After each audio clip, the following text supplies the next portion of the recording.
Yo les gars, Yo les reftons. c'est la doublette parisienne, j'espère que vous allez bien. On se retrouve aujourd'hui pour une toute nouvelle vidéo, preview du match Paris Saint-Germain-Real Madrid, demi-finale de la Coupe du Monde des clubs. Ça y est, on approche du bout et je te propose de revenir sur le Paris Saint-Germain-Bayern Munich, Antoine. C'était un gros match, le premier gros match, je pense, de cette Coupe du Monde des clubs. Grosse intensité, grosse tension aussi durant la rencontre. Et ça s'est terminé sur la victoire du Paris Saint-Germain 2-0. Ouais, c'est clair, on peut le dire, c'est vraiment le premier match où on voit une intensité digne de ce nom, digne de la Ligue des Champions. On avait eu l'habitude avec cette compétition pour le moment d'avoir un niveau de jeu assez faible, une intensité assez faible.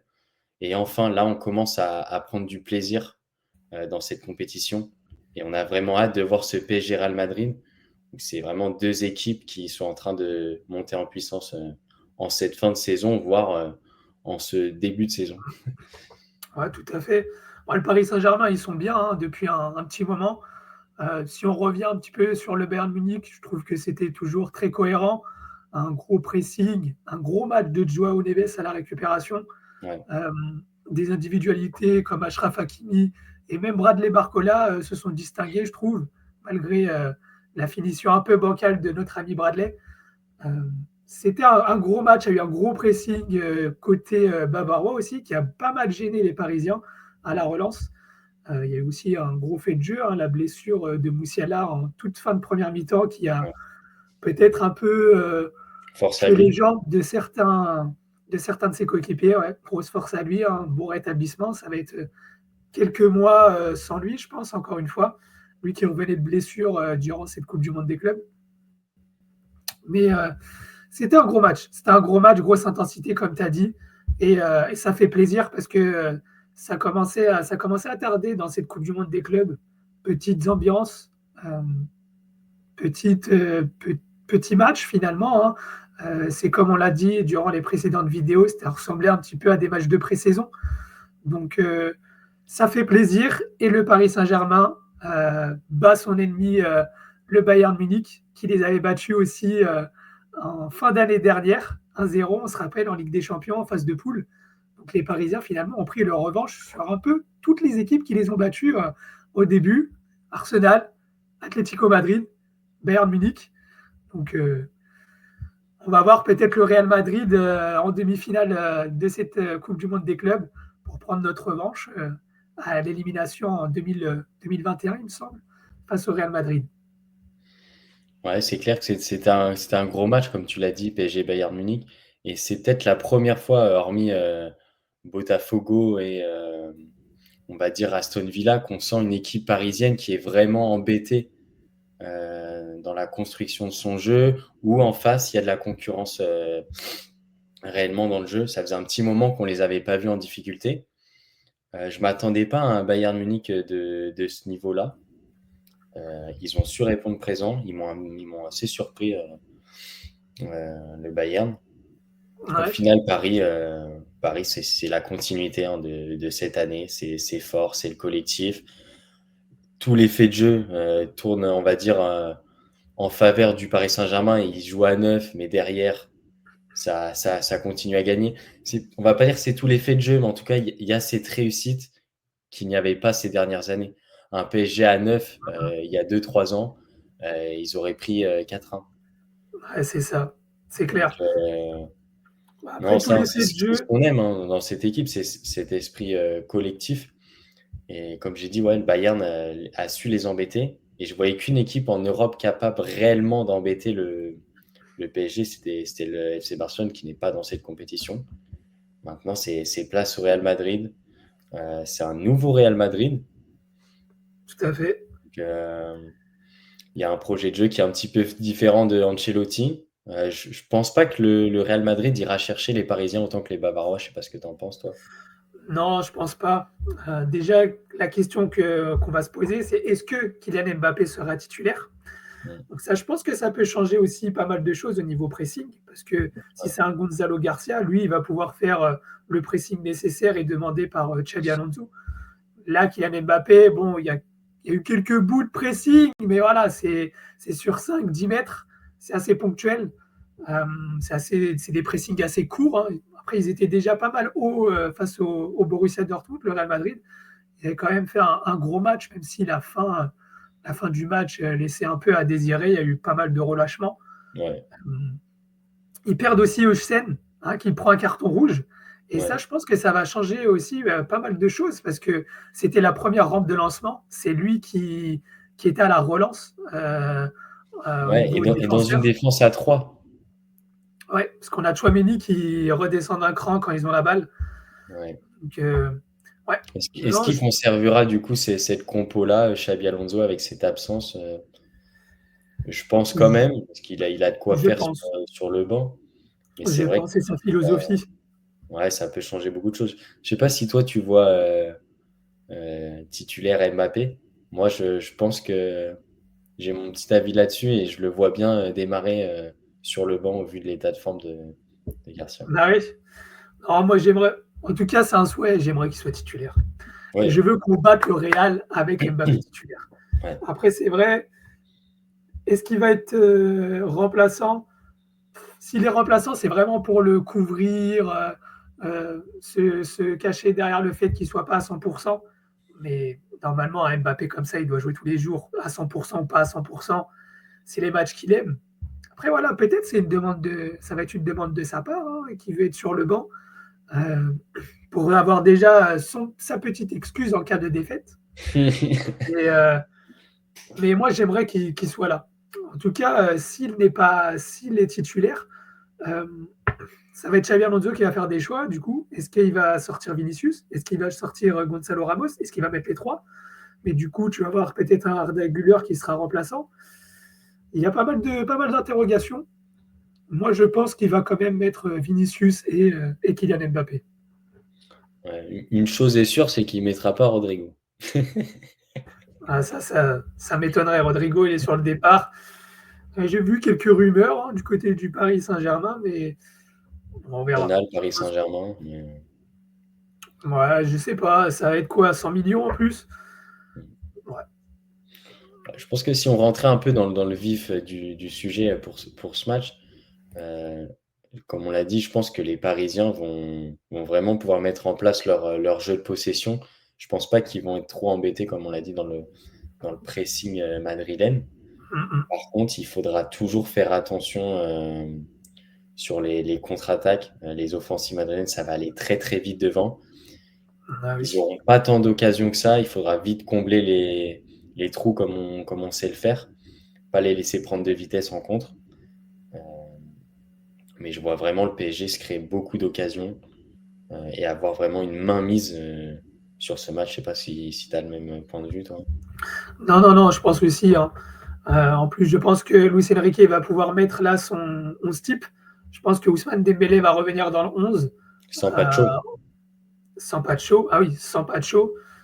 Beraldo prendra sa place. Après, voilà, Beraldo, c'est vrai que moi, je l'avais un petit peu dans le viseur parce que certains matchs, il faisait des boulettes, des mauvaises relances, des fautes bêtes aussi. Euh, Là, il va être avec l'équipe type. Ouais. Donc, il va être bien entouré quand même. Donc, c'est à lui de faire son match. Là, il a une chance quand même de jouer avec les 10 autres joueurs de champ titulaires. Donc, à lui de montrer qu'il a le niveau pour jouer au Paris Saint-Germain. Alors après, ça reste un match de Coupe du Monde des clubs, mais c'est déjà un test pour lui. Et en plus, s'il y a qualification en finale, Pacho et Lucas Hernandez ne pourront pas la jouer non plus, hein. Ils ont Ouais. écopé de 2 matchs de suspension. J'ai vu qu'il quittait le groupe, hein, donc Ouais, place aux vacances pour eux. c'est ça, aller souffler Pacho, vacances bien méritées. C'est clair. Et en tout cas, oui, je les vois aussi avoir la possession, se créer beaucoup d'occasions. Là, il va y avoir le 11 titulaire hormis Pacho.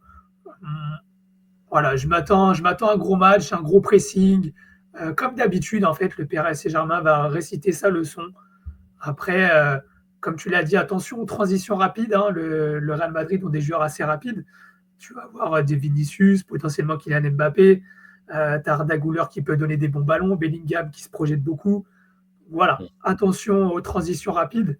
Mais je pense que le Real Madrid va souffrir dans ce match. En tout cas, vu la configuration, le fait qu'il n'y a pas la première rampe de lancement Hussein, ça va changer pas mal de choses. Et je pense qu'ils vont reculer et que ça va être plutôt un bloc défensif côté madrilène et qu'ils vont compter sur les transitions rapides.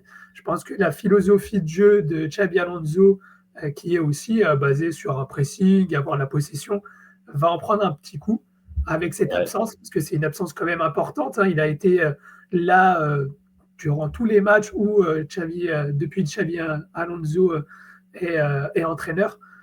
Donc voilà, je pense que ça change pas mal de choses.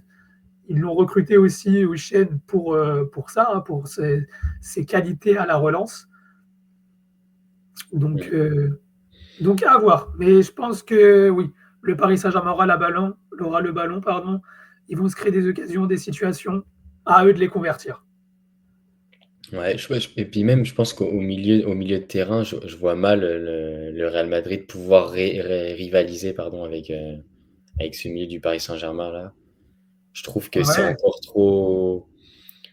Je dirais pas que c'est trop fait parce que d'un point de vue individuel, il y a des individualités très fortes, mais d'un point de vue collectif, je pense pas qu'ils puissent les embêter. Surtout que bon, au milieu, bon, même si Modric, il était un petit peu vieux, il joue beaucoup moins, mais par rapport aux dernières années, Modric en moins, Kroos qu'ils ont pas réellement remplacé. Donc au milieu de terrain, je pense que ça va être compliqué pour eux d'avoir ce lien qui nous a tant manqué, nous, au PSG, ce lien entre le milieu de terrain et l'attaque. Et je trouve qu'au Real, ça, même si ça va beaucoup mieux hein, depuis Xabi Alonso, mais face à une équipe du niveau du Paris Saint-Germain, je pense que ça va manquer en fait ce lien-là avec l'attaque, surtout si Mbappé est titulaire. ouais, on va voir. On va voir parce qu'ils ont quand même des bons joueurs, hein, comme tu as dit, beaucoup d'individualités. Tu as du Valverde, du Bellingham, du Mm. Chouameni aussi en milieu, en phase sans ballon. Euh, voilà, tu as Ouais, mais dans peut-être la Arda Güler qui sera créativité, titulaire. Bah, s'il met un petit Arda Güler, tu vois, qui peut distribuer des ballons à potentiellement les deux attaquants Vinicius et Mbappé, tu vois. Il peut y avoir ce petit lien, le retrouver aussi avec Arda Güler, hein, ouais, ouais, ouais. qui est un distributeur, un créateur. Donc à voir les choix de Xabi Alonso, mais je pense que ça va être ça. On va avoir ces quatre milieux-là et la doublette devant. En tout cas, je Mm. pense. Et il cherchera, du coup, en transition rapide, à pouvoir lancer ces deux attaquants. Parce que, ouais, non, ils n'auront pas le ballon. En tout cas, il y aura un gros pressing de la part des Parisiens. Euh, ils ne pourront pas mettre autant d'intensité, je pense, les joueurs madrilènes que les joueurs bavarois. Donc, on n'aura pas le même type de match où Mm. c'était pas mal équilibré au niveau possession. Euh, Là, je pense que voilà, les Parisiens auront le ballon, ils vont se créer des occasions Ouais. et les Madrilènes vont surtout défendre bloc bas, être solides, avoir les quatre milieux de terrain, 4-4-2 avec les deux attaquants en pointe qui vont se faire lancer par Arda Güler, par les milieux de terrain, par Trent Alexander-Arnold aussi avec son pied droit en tant que latéral droit. Donc, ça va être un match serré. Moi, Mais il jouait plutôt en 3-4-3 ces derniers temps, Xabi Alonso. oui, c'était parce que bah, du coup, c'était Chouameni qui redescendait Ouais, au au niveau poste de ces deux défenseur. attaques, de ces deux défenseurs, pardon. Ouais. Et au final, Arda Güler, sur le papier, il avait un poste d'attaquant droit. Hein. Mm. Après, après à voir, parce qu'il y a aussi Valverde qui peut prendre ce côté droit. Mm. Donc, il y a quelques permutations. On verra. Ça bouge aussi. Il veut un milieu Ouais, c'est ça, avec pas mal de c'est mouvements, de bousculable. permutations du côté de Xabi Alonso. Donc voilà, essayer d'avoir un football un peu plus moderne et pas libre au niveau individualité comme pouvait le faire Carlo Ancelotti. Là, tu as vraiment une physiologie de jeu, euh, une philosophie de jeu, pardon, qui va être instaurée par Xabi Alonso. Après, c'est le début, hein, c'est pas du tout mature, mais ça va être un test pour lui. Il va tester ses joueurs, il va tester sa philosophie, et je pense que euh, ça va être bien pour lui pour voir quels sont les manquements du côté madrilène. Ouais, c'est un vrai test. Hein. C'est plus un test pour le Real Madrid que pour le Paris Saint-Germain. Ah, c'est sûr, le Paris Saint-Germain, là, ils sont rodés, ils font une deuxième partie de saison incroyable. Mm. Tous les gros, ils passent. Voilà, là c'est vraiment un test pour le Real Madrid. Ouais. Mais attention à l'excès de confiance du côté parisien, même si je leur fais confiance. On espère que Mbappé sera titulaire parce qu'on a un match dans le match entre Ouais, Dembélé et Mbappé et on a hâte de voir ça. Je pense que le monde du football attend ça. Alors ça sera pas déterminant hein, sur le Ballon d'Or, pas mais du il y a tout. cet ego là qu'on a envie de voir, surtout l'ego de Mbappé. On a envie de le voir se confronter à Dembélé qui est son pote. Et là, ça sera deux rivaux. C'est ça. Là, il n'y a pas d'amitié, là. Ouais, c'est Là, ça va être un face-à-face, un duel entre les deux attaquants de l'équipe de France. Alors, je pense que ça va être un gros match dans le match. Euh, et pour toi, petite question. Mbappé, s'il marque, il célèbre ou pas? oh. Ouais, c'est compliqué d'y répondre. J'ai envie de te dire que non. Bah, j'espère pas. J'ai envie de te dire que non, mais quand je vois tous les dépôts de plainte qui collent au cul du Paris Saint-Germain, je me dis que. Ah, t'imagines, grosse glissade sur les genoux, un calma. Ah Ouais, ça non, serait- non, je pense pas. Je pense pas qu'il va célébrer.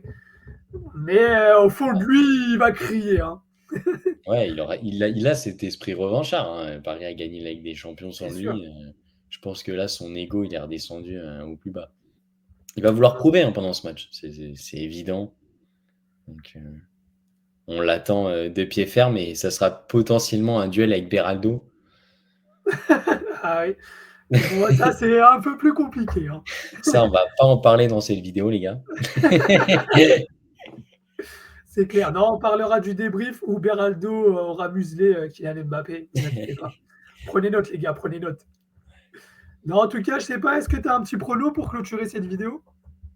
Ouais, moi j'avais déjà pensé un petit peu au scénario du match. Et, je voyais 2-0 pour le Paris Saint-Germain. Ah, ok. Donc je vois un but de Gvara et un but de Dembélé. Et toi? Ok, d'accord. Ah, moi, je suis joueur. Je vois le Real Madrid ouvrir le score. Kylian Mbappé qui marque. Aïe, bon Dieu.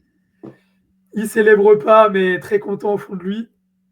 Mais au final, un doublé de Dembélé va vite le faire redescendre. Ah, Doublé Dembélé marque Dembélé. un doublé de Dembélé qui répond à Mbappé et qui qualifie le Paris Saint-Germain en finale de cette Coupe du Monde des clubs. On espère, hein, là ça serait le mettre sur un piédestal pour le Ballon d'Or, hein, ce doublé. Ah, ouais, là. En plus, vous avez vu les gars, j'y ai même pas pensé. Non. Non, bah, je sais pas, tu avais quelque chose à rajouter peut-être? Est-ce que tu Ouais, as. on en a pas parlé beaucoup, mais je voulais faire une petite mention spéciale sur Achraf Hakimi.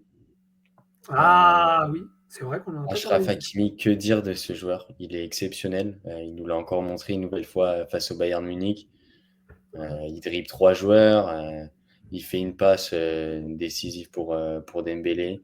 Il a fait une saison impressionnante niveau stats. Je suis pas sûr qu'il y ait un latéral dans le monde qui ait fait mieux que ça un jour. Je sais pas ce qu'on peut attendre de lui, de plus de lui en fait dans son C'est vrai. rôle-là. Et j'ai envie aujourd'hui de lancer la propagande quand même, je pense, Hakimi Ballon d'Or. Il y a vraiment moyen que, Oula. en fait, En vrai, il a un dossier, hein, il a un dossier solide. Hein. mais clairement, on peut rien attendre de plus de lui. C'est un joueur exceptionnel. Il fait pas de bruit, mais physiquement, techniquement, tactiquement, il a réinventé ce poste-là. Et je pense qu'il peut vraiment mériter ce Ballon d'Or-là. Allez, on y va tout droit, propagande, Hakimi Ballon d'Or, les gars. Ça y est, Dembélé, tu seras deuxième, mon ami. Non, mais Non, mais c'est Dembélé, on vrai, il a serait un content dossier solide. aussi. Mais Oui, de toute façon, moi, je veux un Parisien. Hein. oui, De toute il façon, à n'y mon a pas le avis, choix. Il c'est n'y a pas le choix. Dembélé favori. Après, si tu dois retenir quelqu'un, c'est vrai qu'Hakimi ressort de plus en plus hein, ces dernières semaines, ces derniers jours aussi. On verra. On verra. Attention à la dispersion des votes. Mais bon, je pense qu'il y aura un Parisien qui va se dégager nettement lorsque les votes seront ouverts. En tout cas, moi, je pense qu'on peut clôturer. Les gars, n'hésitez pas à nous dire comment vous voyez ce match Paris Saint-Germain-Real Madrid. Quels sont vos pronos hein. Est-ce que vous voyez le Paris Saint-Germain l'emporter ou les Madrilènes créer la surprise? Parce que oui, ce serait une surprise. En tout cas, n'hésitez pas à vous abonner, à lâcher un like, à commenter, ça nous ferait plaisir. Et n'oubliez pas, on ne supporte pas les mêmes équipes, on a la même passion, le ballon. Ciao les gars! Ciao les gars!